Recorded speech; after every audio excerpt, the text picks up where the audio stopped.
नमस्कार मित्रांनो. आज मी एक नवीन व्हिडिओ घेऊन तुमच्या समोर आलेलो आहो आणि माझा हा पहिलाच व्हिडिओ आहे माझ्या मराठी न्यूज चॅनलवरचा. महाबोधी विहार बौद्ध गया बिहार राज्यामध्ये स्थित आहे.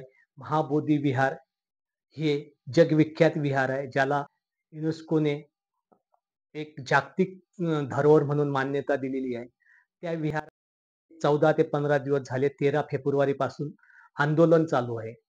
आणि 1997 पासून तर वेगवेगळ्या भंतेजींनी वेगवेगळ्या बौद्ध समाजातील लोकांनी आंदोलनं केलीच आहेत. गेली साधारणतः 40-50 वर्षांपासून आंदोलनं चालू आहेत आणि ती वेगवेगळ्या तऱ्हेने बिहार सरकारच्या वतीने ते दाबण्यात आली आणि केंद्र सरकारने सुद्धा त्याला दुजोरा दिला नाही. हे आंदोलन एकाच गोष्टीसाठी चालू आहे, की महाबोधी विहार हे बौद्धांचं स्थळ आहे.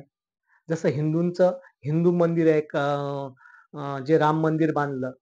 मुसलमानांचे मस्जिद आहे, ख्रिश्चनांचे चर्च आहेत, जैनांचे त्यांचे स्थळ आहेत, गुरुद्वारे आहेत आणि हे प्रत्येक जे धार्मिक स्थळ आहेत, तर यांच्या प्रत्येक आपापल्या जातीच्या कमिटी आहेत. त्या कमिट्यांमध्ये त्यांचे लोक आहेत. त्यांना काय निर्णय घ्यायचा, कामं कशी करायची ते ठरवू शकतात. पण एशियामध्ये जे प्रख्यात जे बौद्ध विहार आहे, जिथे भगवान बुद्धांना ज्ञानप्राप्ती झाली, ते विहार आज 1949चा जो कायदा आहे इंग्रजांच्या काळामधला, तो कायदा संविधान लागू झाल्यानंतर, इथे स्वातंत्र्यता, बंधुत्व लागू झाल्यानंतर सुद्धा तो कायदा बिहार सरकारने तसाच ठेवला आणि तिथे 5 हिंदू आणि 4 बौद्ध. या 5 हिंदूंमध्ये एक कलेक्टर येतो आणि कलेक्टर तो जर त्या जिल्ह्यामध्ये जर बदलून आला आणि तो हिंदू असला तरच त्याला त्या कमिटीचा अध्यक्ष बनवला जातो. अन्यथा हिंदू नसेल, ख्रिश्चन असेल, मुसलमान असेल, बौद्ध असेल किंवा अन्य कोणी असेल तर त्याला त्या कमिटीचा अध्यक्ष बनवल्या जात नाही.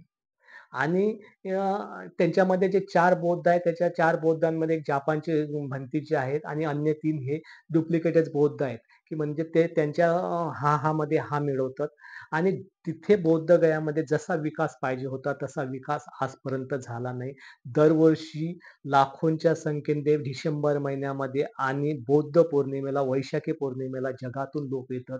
पण कधीच इथल्या नॅशनल मीडियाचा, मनुवादी मीडियाचा तिथे कॅमेरा फिरला नाही किंवा तिथे जे लोक शांततेसाठी आणि विज्ञान म्हणजे भगवान बुद्धांनी जे 2067 वर्षापूर्वी 2,500 वर्ष तर होऊनच गेले. 67,000 वर्षापूर्वी 2067-68 वर्षापूर्वी जे विज्ञान सांगितलेलं आहे, ते ते पाहण्यासाठी किंवा त्यांच्या जिथे ज्ञानप्राप्ती झाली त्या भूमीचं दर्शन घेण्यासाठी येतात. पण इथल्या मीडियाने कधी दाखवलं नाही. आज तर तिथे हद्द झालेली आहे. गेल्या या 2010-12 पासून तिथे हनुमानजींची मूर्ती बसवली, गणपतींची मूर्ती बसवली, रामजींची मूर्ती बसवली. तिथे कर्मकांड होतं. जिथे लोक मेले त्यांची तिथं पूजा अर्चना घातली जाते आजूबाजूच्या परिसरामध्ये. किती लाजिरवाणी गोष्ट आहे आणि जे जगातून जे लोक येतात त्यांना ते हिंदू मंदिर शिवलिंग म्हणून सांगण्यात येते. हे किती चुकीचं आहे. तर जे आंदोलन चालू आहे, आज 1 मार्च आहे आणि 1 मार्च असल्यानंतर कालच्या 31 तारखेला रात्रीमध्ये तिथल्या बिहार सरकारने तिथल्या भंतेजींना रात्रीमध्ये अचानक उचललं आणि दुसरीकडे शिफ्ट केलं. म्हणजे आंदोलन दडपण्याचा हा प्रयत्न आहे. आ, मोदीजी नेहमी सांगतात, की मी बुद्धाच्या भूमीतून आलेला विदेशात जातात तेव्हा रिलायन्स ग्रुपची फाउंडर नीता अंबानी मी बुद्धच्या देशाची आहे. त्या वेगवेगळ्या ते नॅशनल कार्यक्रमामध्ये सांगते. पण देशात जेव्हा येतात तेव्हा हे दोघलेपणा करतात. ब्राह्मण, ब्राह्मण यांच्यामध्ये 2 गट आहे. ब्राह्मणांमधले गट एक पंड्या पुजारी हे स्वार्थी आणि लोकांना भ्रमित करणारे कर्मकांडांमध्ये. कुठल्याच समाजामध्ये कुठली व्यक्ती हे सर्वच वाईट नसतात. का दाबण्यात येतंय? प्रत्येक कम्युनिटीवरती जर हिंदूंच्या, ख्रिश्चनांच्या, मुसलमानांच्या, जैनांच्या त्यांची लोकं आहेत, तर महाबोधी विहार कमिटीवरती बौद्ध लोकांचा ताबा का असू शकत नाही? दर दिवसाला 2 कोटीच्या वरती तिथे दान येतं. महिन्याला 2 कोटीच्या वरती दान येतं. ते दान कुठं जाते? तर हे तिथले जे संगनमत करून जे कर्मचारी किंवा सरकार आहे, हा सर्व पैसा विकास जसा पाहिजे तसा तिथे विकास झालेला नाही. आणि एक हे या देशाचं दुर्दैव आहे आणि देशामधले जे राजकीय पक्ष आहेत, जे स्वतःला दलित संघटना किंवा बौद्ध संघटना म्हणून घेतात, ते या 15 दिवसामध्ये जशा पाहिजे तशा समोर आल्या नाही. त्याच्यामध्ये भीम आर्मी खुल्या रूपाने समोर आलेली आहे. या देशामध्ये जवळपास 500 60-70 खासदारांपैकी जे एस-सी, एस-टीचे जे खासदार आहेत, हे कमीत कमी 125-150 च्या आसपास आहेत. त्यांनी एकदा जरी आवाज उठवला, तरी सुद्धा संसदेमध्ये किंवा लोकसभेमध्ये, राज्यसभेमध्ये तो कायदा पारित होऊ शकतो आणि यांचं सरकार पडू शकते. पण हे जे एस-सी, एस-टीचे जे खासदार आहेत, हे 99% मनुवादी आहेत. यांना काही घेणं नसते बाबासाहेबाच्या नावावरती मतं घ्यायची, निवडून यायचं आणि कुठल्याच प्रकारचा जे आपल्याला एक समाजाविषयी जे देणं लागतं, याच्याविषयी कुठल्याच प्रकारचं त्यांचं ते कार्याला दुर्लक्ष करतात. संसदे बिहार सरकारमध्ये सुद्धा अनेक जे आमदार आहेत, एस-सी, एस-टीचे आहेत, पण तिथे काहीच आमदारांनी आवाज उठवलेला आहे. साधा आणि सोपा प्रश्न आहे बिहार सरकारला किंवा केंद्र सरकारला आमचा, की जे बौद्ध विहार आहे, महाबोधी विहार आहे, ते बौद्धांच्या ताब्यात द्या. तिथे ते त्यांच्या प्रकारे त्यांच्यानुसार त्यांना कार्य करू द्या.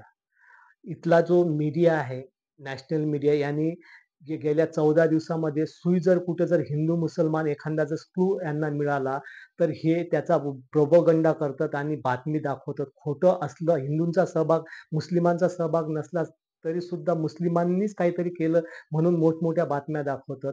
तर एकही या गोदी मीडियाने, इथल्या नॅशनल मीडियाने बातमी दाखवली नाही. ते तर सोडा, पण ज्यांच्यावरती माझा कित्येक वर्षापासून विश्वास आहे, रवीश कुमार झाले, अभिषा शर्मा झाले, प्रसून्न वाजपेयी झाले आणि तो अजून एक जो YouTubeवर आहे मोठा ध्रुव राठी म्हणून झाले. यांचे मी गेले 10-12 दिवस झाले व्हिडिओ पाहतो आणि दररोज हे शोधत होतो यांच्या व्हिडिओमध्ये, की एक तरी यांचा व्हिडिओ महाबोधी महाविहार यांच्यावरती हे बनवतील आणि यांच्या YouTube चॅनलला येईल. पण या लोकांनी सुद्धा अ, शेवटी हे सुद्धा गोदी मीडिया सारखेच आहेत. फक्त सरकारच्या विरोधात बोलतात, की जेव्हा सामाजिक आणि खास करून बौद्ध समाजाविषयी जर काही माहिती द्यायची असली, तर हे लोक देत नाहीत. हे त्याच्यामध्ये परत एकदा सत्य झालेलं आहे.